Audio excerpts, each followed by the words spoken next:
여러분, 혹시 요즘 무릎이 쑤시고 시큰거려서 걷기가 힘드신가요? 계단을 오르내릴 때 한 번씩 욱신하고 비 오는 날이면 더 심해지는 통증 때문에 걱정이 많으실 겁니다. 병원에서 주사 맞고 약을 먹어도 잠깐 괜찮다가 다시 아파지는 경우도 많죠. 안녕하십니까? 저는 서울 인근의 대학병원에서 30년 넘게 근무했고 현재는 경기도에서 작은 내과를 운영하며 시니어 건강을 연구하고 있는 의사 윤태수입니다. 올해로 78세가 되었고 진료한 지는 벌써 45년이 넘었습니다. 그동안 수많은 환자분들을 보면서 한 가지 안타까웠던 건 약이나 주사로는 잠시 좋아졌다가 다시 통증이 재발하는 경우가 많았다는 겁니다.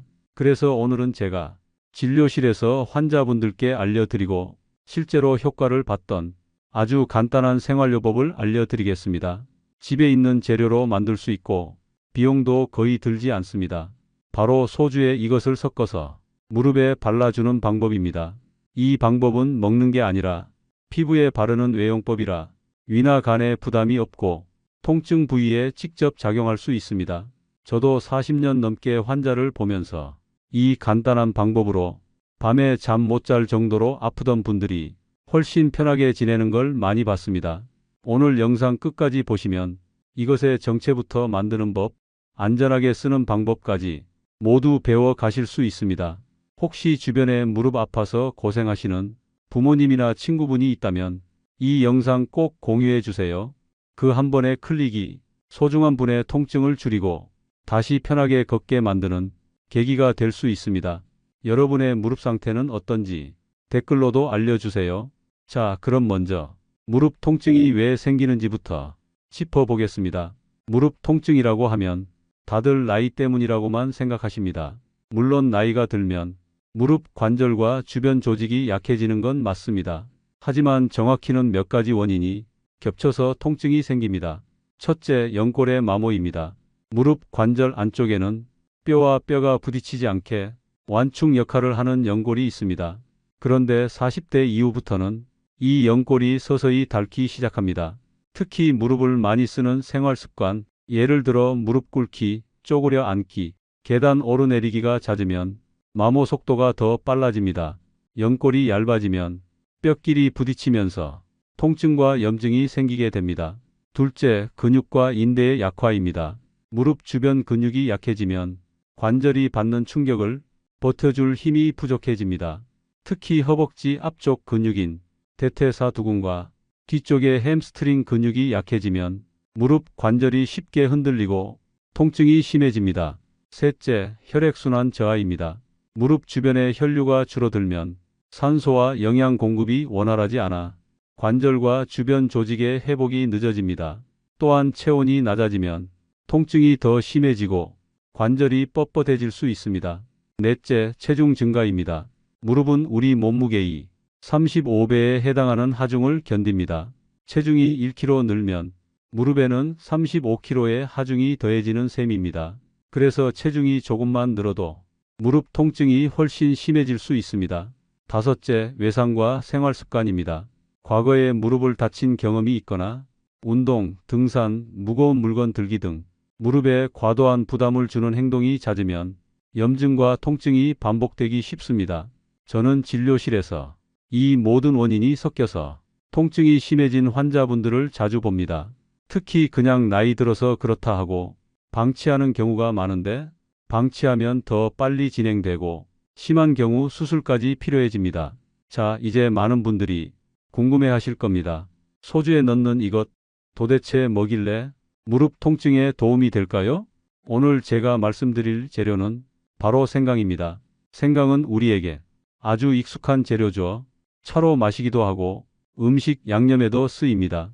그런데 생강은 먹었을 때뿐만 아니라 피부에 바르는 외용법으로도 오래전부터 활용되어 왔습니다. 첫째, 혈액순환 촉진 효과입니다. 생강에는 진저롤이라는 성분이 있어 피부에 닿으면 혈관을 확장시키고 따뜻하게 해줍니다. 혈액순환이 좋아지면 통증 부위에 산소와 영양이 잘 공급되고 노폐물이 빠져나가는 속도가 빨라집니다. 둘째, 항염진통 작용입니다. 생강 속 진저롤과 쇼가올 성분은 염증을 완화시키고 통증 신호를 줄여줍니다. 특히 관절 주변이 붓기와 뻣뻣함이 서서히 가라앉는 데 도움이 됩니다. 셋째, 근육 이완 효과입니다. 무릎 주변 근육이 뭉치면 관절이 더 뻣뻣해지고 통증이 심해집니다. 생강은 근육을 풀어주고 관절 움직임을 부드럽게 만들어줍니다. 여기에 소주의 알코올이 피부 속으로 성분이 잘 스며들게 흡수 통로를 열어주고 온열 효과를 더해줍니다. 즉, 소주와 생강이 만나면 혈액순환에다가 항염, 근육이완까지 세 가지 효과를 동시에 노릴 수 있는 겁니다. 제가 진료실에서 이 방법을 알려드렸던 환자분들 중에 밤에 무릎이 쑤셔서 잠을 설치던 분들이 한 달 정도 쓰고 나서 훨씬 편하게 주무신 경우가 많았습니다. 물론 이 방법이 관절 구조 자체를 고치는 건 아닙니다. 하지만 통증을 줄이고 생활을 편하게 만드는 데는 큰 도움이 될 수 있습니다. 그럼 이제 이 소주와 생강을 어떻게 준비하고 만드는지 구체적으로 알려드리겠습니다. 필요한 건 딱 두 가지입니다. 소주와 생강입니다. 첫째, 소주입니다.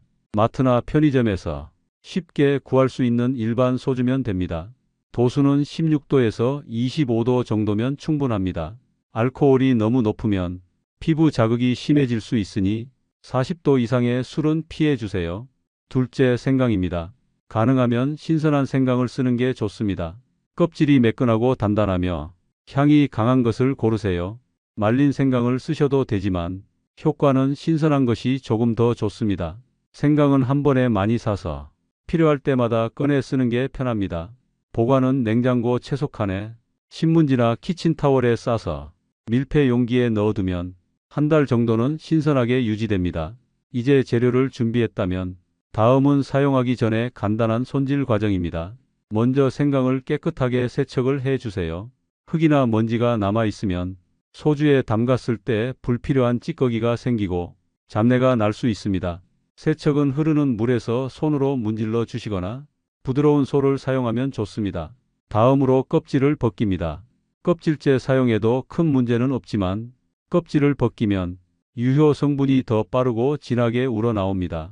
칼로 깎아내도 되지만 숟가락을 이용해 긁어내면 살 부분을 덜 깎고도 깨끗하게 벗길 수 있습니다. 껍질을 벗긴 생강은 두께 2-3mm 정도로 얇게 썰어주세요. 얇게 썰수록 표면적이 넓어져서 소주 속으로 성분이 더 잘 퍼집니다. 만약 손목 힘이 약하시다면 칼 대신 채칼을 쓰셔도 안전합니다. 이제 유리병을 준비합니다. 유리병은 입구가 넓은 것이 좋습니다. 그래야 나중에 생강을 넣고 꺼내기가 편하고 세척도 훨씬 쉽습니다. 혹시 유리병이 없다면 내열 플라스틱 용기를 사용하셔도 되지만 유리병이 더 위생적이고 향 보존이 좋습니다. 깨끗하게 씻고 건조한 유리병에 썰어둔 생강을 3분의 2 정도 채워 넣습니다. 너무 가득 넣으면 소주가 잘 스며들지 않고 우러나는 속도가 느려질 수 있습니다. 이제 소주를 부을 차례입니다. 소주는 생강이 완전히 잠길 만큼 넉넉하게 부어주세요. 생강이 소주 위로 떠오르면 공기와 닿는 부분에서 변색이 일어날 수 있으니 완전히 잠기도록 부어주는 게 중요합니다. 뚜껑을 단단히 닫고 서늘하고 햇빛이 닿지 않는 곳에 두세요. 햇빛에 오래 노출되면 소주의 알코올이 날아가고 생강의 유효 성분이 변질될 수 있습니다. 하루에 한 번 정도 병을 가볍게 흔들어 주면 좋습니다. 이렇게 하면 생강 성분이 골고루 소주에 퍼져서 우러나는 속도가 빨라집니다. 최소 3일 이상은 우려내야 효과를 볼 수 있습니다. 하지만 가능하다면 일주일 정도 두면 더 진하고 깊은 향과 효능을 기대할 수 있습니다. 우려낸 소주 생강물은 그냥 두고 계속 쓰시면 됩니다. 다만 사용하다 보면 색이 옅어지고 향이 약해질 수 있습니다. 그럴 땐 새로운 생강으로 다시 담그시면 됩니다. 중요한 점은 이 소주 생강물은 먹는 용도가 아니라는 것입니다. 철저하게 무릎이나 관절에 바르는 외용 전용입니다. 자, 이제 이렇게 완성된 소주 생강물을 무릎에 어떻게 바르고 어떤 순서로 사용하면 좋은지 다음에서 알려드리겠습니다. 먼저 사용 전 무릎 주변을 깨끗하게 씻어주세요. 이게 왜 중요하냐면 무릎 피부에 땀이나 먼지, 기름기 등이 남아있으면 소주 생강물 속 유효 성분이 피부 깊숙이 침투하는 것을 방해합니다. 또한 피부 표면이 깨끗하지 않으면 소주 속 알코올이 먼지와 반응해 자극이나 가려움증을 유발할 수 있습니다. 가능하다면 저녁 샤워 후, 즉 피부가 가장 깨끗하고 모공이 열려 있는 상태에서 바르시는 것이 좋습니다. 이때 물기를 완전히 닦아내야 합니다. 물기가 남아 있으면 희석되어 효과가 떨어집니다. 이제 소주 생강물을 바르는 단계로 들어갑니다. 깨끗한 거즈나 면 화장솜을 준비합니다. 거즈는 의료용, 화장솜은 자극이 적은 두꺼운 제품을 쓰시면 좋습니다. 여기에 소주 생강물을 충분히 적십니다. 적실 때는 소주 생강물이 뚝뚝 떨어질 정도까지 흡수시키는 것이 좋습니다. 그래야 피부에 대었을 때 충분한 양이 골고루 퍼집니다. 통증이 있는 부위에 가볍게 얹듯이 펴 발라주세요. 이때 주의할 점은 강하게 문지르지 않는 것입니다. 강하게 문지르면 피부 표면이 손상되고 특히 어르신들의 얇고 민감한 피부에는 작은 상처가 생길 수 있습니다. 단순히 바르는 것보다 액을 흡수시키듯 살살 눌러서 스며들게 하는 것이 중요합니다. 피부 위에 얇게 올리는 느낌이 아니라 속으로 보내는 느낌으로 눌러주세요. 바른 뒤에는 손바닥으로 무릎을 감싸듯 천천히 원을 그리며 마사지합니다. 마사지는 두 가지 목적이 있습니다.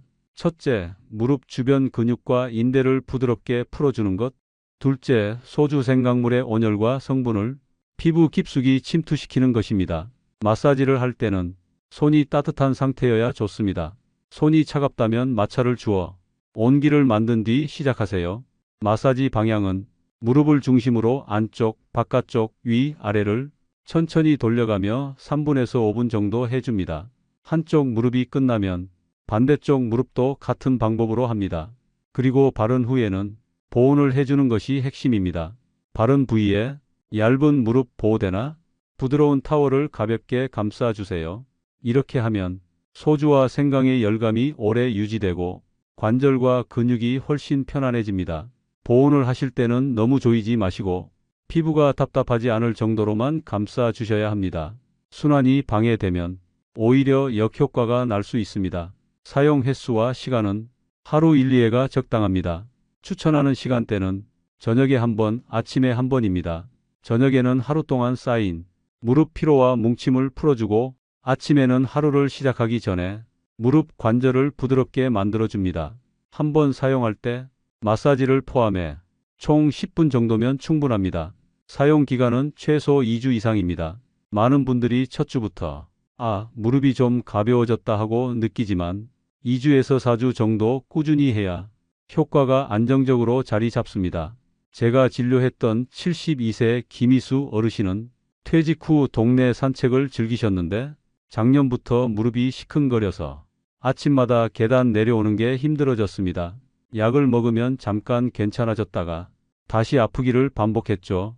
그래서 제가 소주 생강물을 알려드리고 아침과 저녁 하루 2번씩 사용하도록 했습니다. 처음 3일은 그냥 좀 따뜻하다는 정도였는데 일주일쯤 지나자 아침에 첫 발을 디딜 때 그 찌릿한 통증이 많이 줄었다고 하셨습니다. 한 달 뒤 다시 진료실에 오셨을 때는 요즘은 장도 걸어서 다녀옵니다.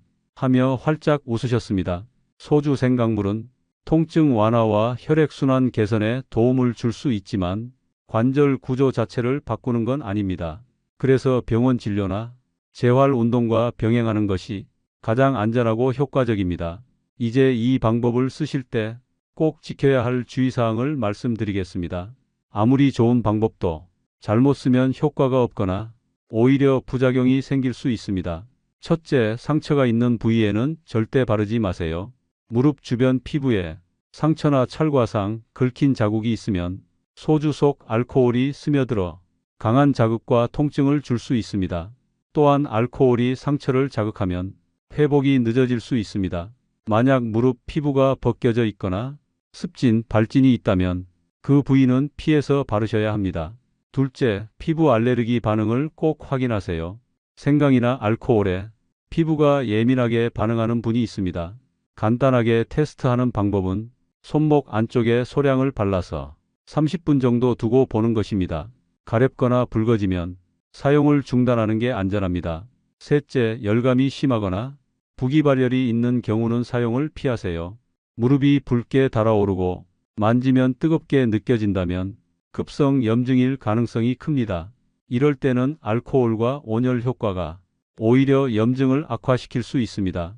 급성 통증이나 열감이 심할 때는 병원에서 진료를 먼저 받으셔야 합니다. 넷째, 하루 사용 시간을 과도하게 늘리지 마세요. 좋다고 하니까 많이 바르면 더 낫겠지, 이렇게 생각하는 분들이 있습니다. 하지만 알코올은 피부를 건조하게 만들 수 있고 생강 성분이 자극이 될 수 있습니다. 하루 1, 2회 한 번 바를 때 5분에서 10분 정도면 충분합니다. 다섯째, 특정 질환이 있는 분들은 의사와 먼저 상의하세요. 당뇨가 심하거나 피부 감각이 떨어진 분들은 열감이나 자극을 잘 못 느껴서 피부 손상이 생길 수 있습니다. 또한 알레르기 체질이거나 피부 질환 치료를 받고 있는 분들은 전문가 상담 후 사용하시는 게 좋습니다. 제가 진료실에서 봤던 환자분 중 73세 박광수 어르신이 계셨습니다.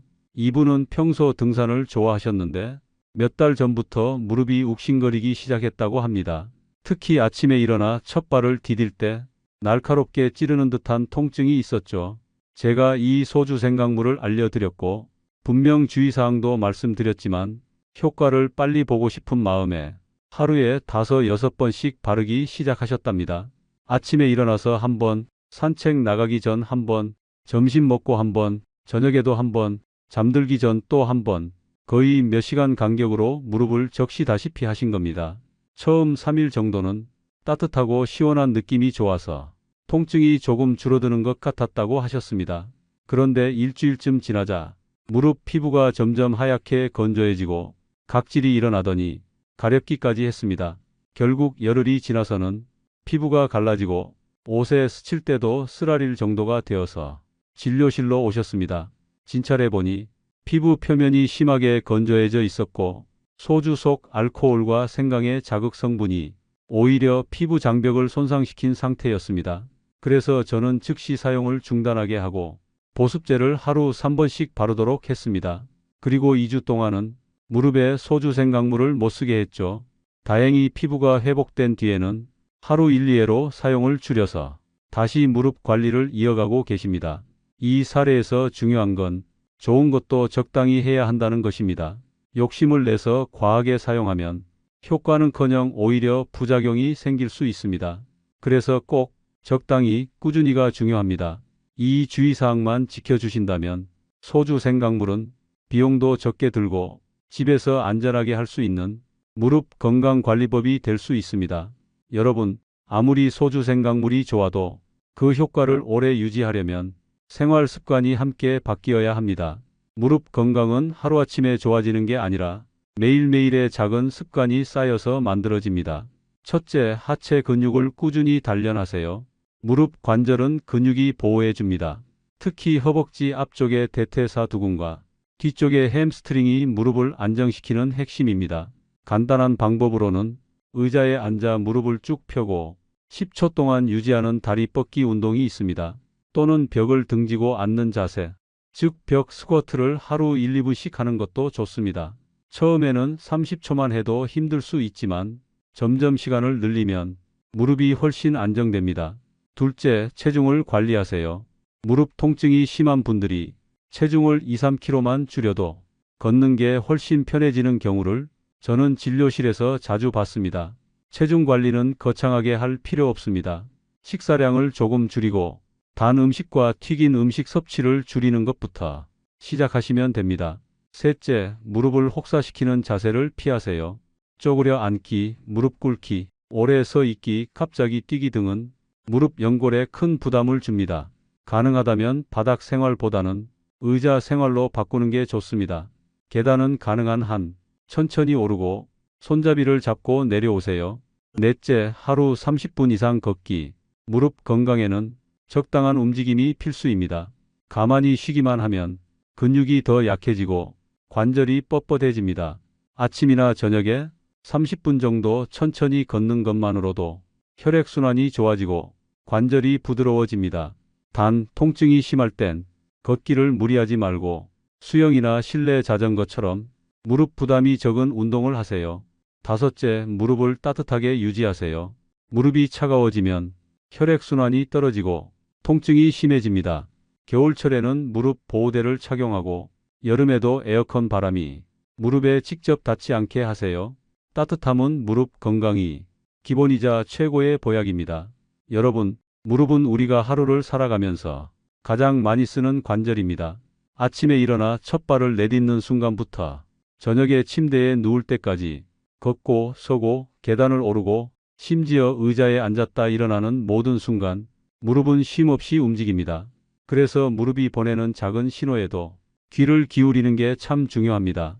오늘 제가 말씀드린 소주 생강물은 집에서 쉽게 만들 수 있고 무릎 통증을 완화하는 데 도움을 줄 수 있는 생활 속 지혜입니다. 하지만 한 가지 잊지 말아야 할 점이 있습니다. 이건 어디까지나 도움이 되는 보조법이지 모든 문제를 한 번에 해결해 주는 마법 같은 약은 아닙니다.